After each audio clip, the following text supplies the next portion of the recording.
What is that? Does anybody know what that bicycle noise is in here? It's the bleachers. I know it sounds a lot weirder than it is, but I don't think I've heard it here until recently. I've heard it for the last 10 years. At least the past 15. Thanks for clearing that up. Yeah.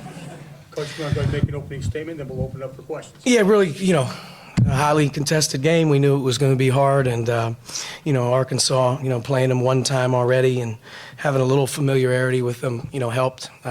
Clearly them having their big guy out is a little different game plan. But, I thought in the half court when we were working, I thought we defended pretty well and we challenged the three-point line, which is a huge thing. When we took care of the ball, we didn't give up as many transition baskets. When we didn't take care of the ball, I think that's where they made a killing in transition. But, all in all, when you're able to play a game at this time of year and win it, it feels good. And we got another one coming next week.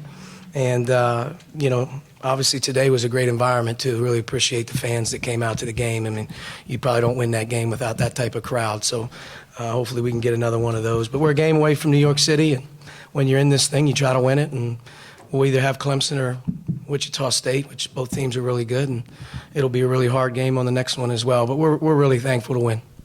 Zach, you got first question. Devonte, 18 points. I think it's 6 straight in double figures now. I know he had some turnovers too, but double-double with the rebounds. He's good. He's our most important sort of cog in the wheel right now. I mean, he's making a lot of plays. He's shooting the ball extremely well with great confidence. He had 11 defensive rebounds at the guard slot tonight. He also had 3 steals. But he's really turned it on here at the end. I think we've won 6 out of 7, and, we probably don't win any of them without Devonte's ability on both ends of the floor. And I give him credit. He only practiced one day this week. He was sick all week long, and the flu bug or whatever it was. So he sort of really rose up today for us. We needed him, and he again kind of showed up and made some really good plays for us. Where does that come from, just do you think? I mean, has it been something you've seen in practice? Is it something you can kind of point to one or two things he's doing differently? He's just playing the game right now with freedom. I don't think he's worrying a whole lot about coming in the game or out of the game. I think right now he's just playing to win. He knows he needs to make plays for us. And the one thing that he's given us is, I think everyone would say it, but you make some shots, it makes the game a little easier, and he's helped us get over the hump here recently just with his ability to make some shots, tough ones too. So first half he kept us going. Second half, again hit a big one on the inside out that Deron kicked out to him. But he's playing as well as he has since I've been here. Jeff? To kind of coattail off that, obviously Al was really big last game. Green this game. Tennessee's really steady. What do you like about those 3 guards and how they're playing right now? They're giving you everything they got. I mean, we've never played all season long with those 3 players on the court at one time, so it changes your offense. But I think all 3 guys are hanging in there defensively. We haven't played a real big physical team at the wing spot yet, so that we've been able to get away with it.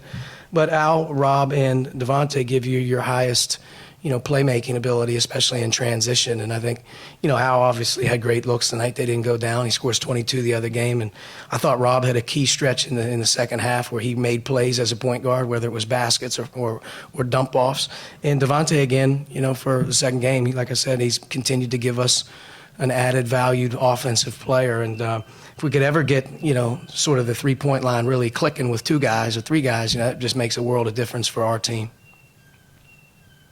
Go ahead, Seth. Juwan and Deron were able to stay out of foul trouble in the first half, so you were able to go to them together a little more in the second half. How effective is that lineup with them both in there together for you? It's very effective. Deron obviously played 20 minutes today and had a big impact on the game with 10 points. He got fouled and shot 10 free throws, so he was good. And then he and Juwan together give us our most physical presence where we can throw the ball inside, and they do a good job, obviously, on the offensive glass for us as well. So that was big. And this next game, I'm assuming, without really knowing either team, we're going to need our biggest, strongest guys ready to go for this next 2. What were you looking at, fouling up 3 and then not fouling on that last possession, or did you want to foul on that last possession? Absolutely. We call timeout to foul, and it's just the way it goes sometimes. It's we definitely wanted to foul on the catch in the quarter court, and we got that one. It took the ball out, executed press offense, and got the foul. Devonte, goes to the line and stretches at 3. We call timeout, and obviously wanted him to catch it in the front court, and then have to dribble across half court and smack it down, at half court. Devonte didn't foul. And obviously the guy got shot off, but we were definitely looking to foul. We've always tried to do that under 11 and between 5 and 11. And, you learn from the future, how if that thing banks in. There's some guys looking around funny. We got lucky. Played all year with Romeo, past couple of games without. The fact that the lineup moved or did change so all through the year, how do you think that prepared this team to just be without one of their guys? Yeah, we've played so many games without so many guys available. I think different guys have stepped up, and now that Romeo's not involved, that's a heavy window of minutes. Which, last game Demezi and Zach played a little bit, and then today we were able to play the 3 guards, and Zach gave good minutes. So, we'll see. We just keep plugging in the guys. We gotta go with it, and players at this time of year want to play, so they're excited.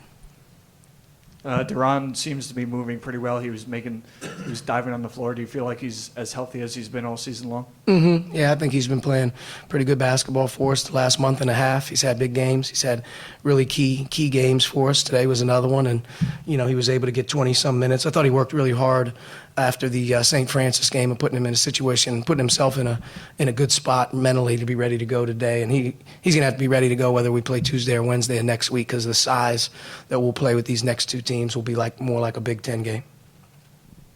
There were people lined up outside even before doors open at 10:30. Big Yeah. crowd for an NIT game. What were your thoughts, and what was the impact of the crowd today? Oh man, it's can't thank our fans enough. The environment in there was as good as we've had. The fans that are coming here want to be here, and our players really benefited from it today. You're not able to win that type of a game without that type of road advantage for the opponent, and definitely without question, can't thank them enough. And I'm assuming, and hopefully when we play this next one, we'll have a similar version of it. But it's incredible to watch them all stand up, line up, doors open, and fill in. And we had an excellent crowd today. They were very, very helpful. I thought Zach looked a little more active today than he had the He past did. few games. Yeah. How much progress has he made health-wise? He's probably about 60%, 65%. His back isn't as bad anymore, but his foot has really eliminated him from being able to really cut and move. But here the last couple games, I think he's went with it. And in particular today, I thought he had a good bounce about him. Hustle, rebound, deflected balls, made a couple baskets, and, he was good. What's the latest on Romeo's status, and do you think he's possible for Tuesday or Wednesday? It's potentially, yeah. It's potentially. He's had more doctor's appointments here in the last couple of days that we're getting some more clarity, some X-rays, some MRIs, and some things just to make sure we're good. And I think that we feel good that he's making progress and he's feeling better. But until he says I feel great, we're not going to play. He's not practicing, so we'll see. I do think he's making progress.